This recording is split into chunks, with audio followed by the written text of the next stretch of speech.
नमस्कार मित्रांनो, श्री स्वामी समर्थ. स्वामी कृपेने तुमच्या सगळ्या इच्छा पूर्ण होवोत हीच स्वामींचरणी प्रार्थना. ज्या घरात गुरुवारच्या दिवशी ही दोन कामे केली जातात ते लोक धनश्रीमंत होतात. त्या कुटुंबाची रात्रंदिवस प्रगती होत जाते. पैशांसंबंधित अडचणी दूर होतात. माता लक्ष्मीची अखंड कृपा तुमच्या कुटुंबावर राहते. तर कोणती आहेत ही दोन कामे व त्यासोबतच आपण अतिशय साधे सोपे आणि अचूक उपाय सुद्धा आजच्या व्हिडिओमध्ये पाहणार आहोत. यासाठी तुम्हाला कोणतीही पूजा पाठ व्रतवैकली अनुष्ठान करण्याची गरज नाही. तुम्ही हे उपाय प्रत्येक गुरुवारी करू शकता. यामुळे तुमचा बृहस्पती ग्रह हा मजबूत होतो. पण त्याआधी तुमची ही श्री स्वामी समर्थ महाराजांवर श्रद्धा असेल तर व्हिडिओला मनापासून एक लाईक नक्की करा आणि कॉमेंट बॉक्स मध्ये श्री स्वामी समर्थ लिहायला विसरू नका. चॅनेल सबस्क्राईब करा. हे उपाय प्रत्येक गुरुवारी केल्यामुळे आपला गुरुग्रह मजबूत होतो. बृहस्पती देवांचा वार हा गुरुवार असल्यामुळे गुरुवारी केलेले जे उपाय असतात त्यांच्यामुळे आपल्या सर्व मनोकामना पूर्ण होतात. ज्या अडचणींचा आपण सध्या सामना करत आहोत त्या अडचणी हळूहळू दूर होतात. भाग्याची साथ आपल्याला मिळू लागते. तसेच नवरा मुलं आपले सर्व ऐकू लागतात. तसेच ज्या महिलांना संतान सुख नाही त्या महिलांना संतान सुख मिळतं. तसेच घरातील महिलेने जर हे उपाय केले तर त्या घरात आनंददायी वातावरण निर्माण होते. घरात सुख समृद्धी निर्माण होते. एक यातील पहिला उपाय म्हणजे यासाठी तुम्हाला एक वाटीभर तांदूळ घ्यायचे आहेत आणि या वाटीभर तांदूळामध्ये तुम्हाला थोडेसे पाणी आणि थोडीशी हळद टाकून हे तांदूळ पिवळे करून घ्यायचे आहेत. आणि हे वाटीभर तांदूळ तुम्हाला तुमच्या घराच्या आसपास किंवा घराजवळ जिथे पक्षी येतात किंवा तुमच्या गॅलरीमध्ये किंवा घराच्या छतावरती तुम्हाला हे वाटीभर तांदूळ पक्ष्यांसाठी ठेवायचे आहेत. गुरुवारी सकाळी तुम्हाला हा उपाय करायचा आहे. यामुळे काय होतं तर जे पक्षी असतात तर ते पक्षी पिवळे तांदूळ खातात. आपल्याकडून नकळतपणे गुरुवारच्या दिवशी अन्नदान हे होत राहत. त्यामुळे आपल्या कुंडीतील गुरुग्रह हा मजबूत होतो. गुरुग्रह बृहस्पती देव आपल्यावरती प्रसन्न होतात आणि यामुळे आपल्या आयुष्यात आपल्या जीवनात ज्या काही समस्या आहेत त्या आपल्याला हळूहळू कमी होताना दिसू लागतात. दुसरा उपाय म्हणजे गुरुवारच्या दिवशी तुम्हाला तुमच्या जेवणामध्ये पिवळ्या पदार्थांचा समावेश करायचा आहे. जसे की हरभऱ्याची डाळ असेल, बेसन असेल, त्यापासून आपल्याला जी काही भाजी बनवायची असेल तर ती बनवायची आहे. किंवा पिवळ्या रंगाच्या फळांचा आपल्या आहारामध्ये समावेश करायचा आहे. जसे की केळी असतील, संत्री असतील. म्हणजेच गुरुवारच्या दिवशी आपण जास्तीत जास्त पिवळ्या रंगाच्या पदार्थांचे आपल्या आहारामध्ये समावेश करायचा आहे व त्याचे सेवन करायचे आहे. या उपायाने देखील आपला गुरुग्रह मजबूत होतो. तसेच गुरुवारच्या दिवशी जर तुम्हाला शक्य झाले तर पिवळ्या रंगाचे वस्त्र देखील परिधान तुम्ही करू शकता. ज्योतिषशास्त्रानुसार हे उपाय सिद्ध उपाय मानले गेले आहेत. कारण प्रत्येक दिवसाचं वेगळं असं महत्व आहे. प्रत्येक दिवस हा प्रत्येक ग्रहाला समर्पित आहे. तसेच गुरुवार हा गुरुग्रहाला समर्पित आहे. त्यामुळे गुरुवारी हे उपाय केल्याने आपल्या कुंडलीतील गुरुग्रह हा मजबूत होतो आणि आपल्याला कोणत्याही प्रकारच्या अडचणी येत नाही. गुरुवारी केलेले उपाय हे पूर्णत्वास जातात. त्याच्यामध्ये कोणत्याही प्रकारचा अडथळा येत नाही. तिसरा उपाय असा आहे की तुम्हाला थोडंसं गव्हाचं पीठ घ्यायचं आहे आणि थोडंसंच बेसन पीठ घ्यायचं आहे. गव्हाचे पीठ जास्त घ्यायचे आहे आणि बेसन पीठ एक चमचाभर घेतलं तरीही चालेल. त्याच्यामध्ये थोडीशी हळद मिक्स करून याचे पीठ तुम्हाला मळून घ्यायचे आहे आणि याचा एक गोळा बनवून घ्यायचा आहे आणि त्याच्यामध्ये तुम्हाला थोडासा गूळ आणि हरभऱ्याची डाळीचे मिश्रण म्हणजे आपण जशी पुरणपोळी बनवतो त्या पद्धतीने तुम्हाला हा गोळा बनवायचा आहे आणि हा गोळा तुम्हाला गायला खाऊ घालायचा आहे. यामुळे आपल्याला गोमातेचा आशीर्वाद मिळतो.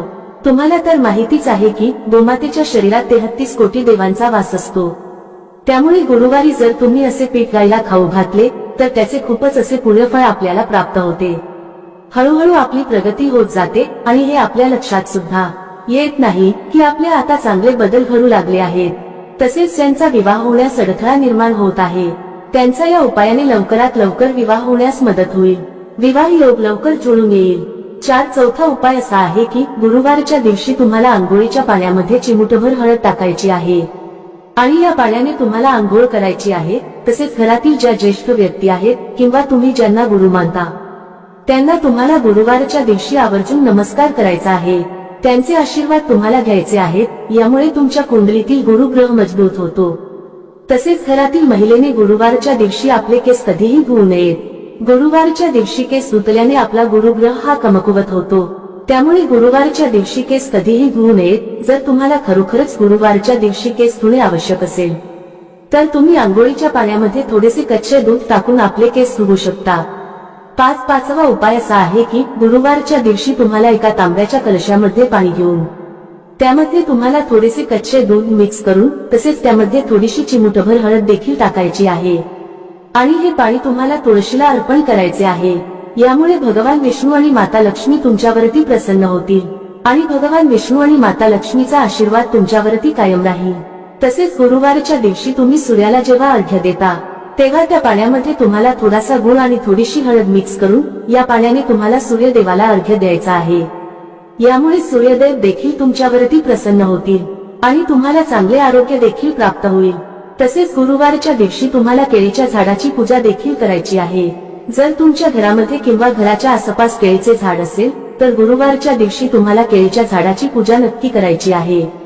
कारण केळीच्या झाडांमध्ये भगवान विष्णूंचा वास असतो आणि जिथे भगवान विष्णू असतात तिथे माता लक्ष्मी असतेच. तसेच गुरुवारच्या दिवशी तुम्हाला केळीच्या झाडाला थोडी हळद मिक्स करून असे पाणी अर्पण करायचे आहे. यामुळे सुद्धा भगवान विष्णू आणि माता लक्ष्मी प्रसन्न होतात आणि त्यांचा आशीर्वाद आपल्यावरती कायम राहतो.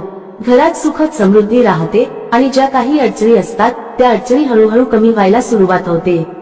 तसेच गुरुवारच्या दिवशी तुम्हाला थोडीशी हळद आणि चंदन मिक्स करून त्याचा टिळा आपल्या कपाळावरती लावायचा आहे. यामुळे सुद्धा भगवान विष्णू प्रसन्न होतात आणि गुरुग्रह हा मजबूत होतो.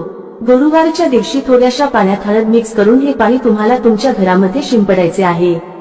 यामुळे तुमच्या घरामध्ये जी काही नकारात्मकता आहे, जी काही निगेटिव्हिटी आहे, ती निगेटिव्हिटी नष्ट होऊन घरातील वातावरण हे सकारात्मक होते. तसेच तुम्ही गुरुवारच्या दिवशी थोडेसे गोमूत्र आणि थोडीशी हळद त्याचबरोबर थोडेसे चंदन घेऊन याचे लेपन तुम्ही घरातील मुख्य प्रवेशद्वाराच्या उंबरठ्यावरती करू शकता. हळदी आपल्या घरामध्ये नकारात्मकता प्रवेश करून देत नाही. त्याचबरोबर हळद ही माता लक्ष्मीला देखील आकर्षित करते आणि माता लक्ष्मीचा आपल्या घरामध्ये प्रवेश होतो आणि त्यामुळे घरामध्ये सुखद समृद्धी नांदते. व्हिडिओमध्ये सांगितलेल्या उपायांपैकी तुम्हाला जे उपाय शक्य आहेत ते गुरुवारच्या दिवशी नक्की करा. सर्वच उपास केले पाहिजेत असे काही नाही. जे उपाय तुम्हाला शक्य आहेत तो उपाय तुम्ही गुरुवारच्या दिवशी नक्की करा. आणि सर्वात महत्त्वाचं म्हणजे वरील उपायापैकी कोणताही उपाय जरी केला तरी तुम्हाला पुण्यफळाची प्राप्ती होते. तसेच ते सर्व उपाय केल्यामुळे आपल्याला पुण्यफळाची प्राप्ती होते आणि आपल्या सर्व अडचणी हळूहळू दूर होतात. तरीही तुम्हाला सर्वच उपाय करणे शक्य नसेल तर सर्वात अगोदर जो उपाय सांगितलेला आहे पिवळे तांदूळ घेऊन ते पक्ष्यांना खाऊ घालणे, तर यामुळे मुक्या जीवांना तुम्हाला खाऊ घालण्याचे पुण्य पदरात पडेल आणि तुमच्या घरातील ज्या काही समस्या आहेत, ज्या काही अडचणी आहेत त्या हळूहळू नक्की दूर होतील. घराची प्रगती होईल, घरात समृद्धी येईल, मुलांची प्रगती होईल, आपल्या पतीचे प्रगती होईल. या सेवा महिलांनी केला तर चांगलंच आहे, पण जर पुरुषांनीही केल्या तरी सुद्धा काहीही हरकत नाही. जर तुम्हाला हा माहितीपूर्ण व्हिडिओ उपयुक्त वाटला असेल तर व्हिडिओला एक लाईक नक्की करा आणि कॉमेंट बॉक्स मध्ये श्री स्वामी समर्थ नक्की लिहा. चॅनेल सबस्क्राईब करा. धन्यवाद. श्री स्वामी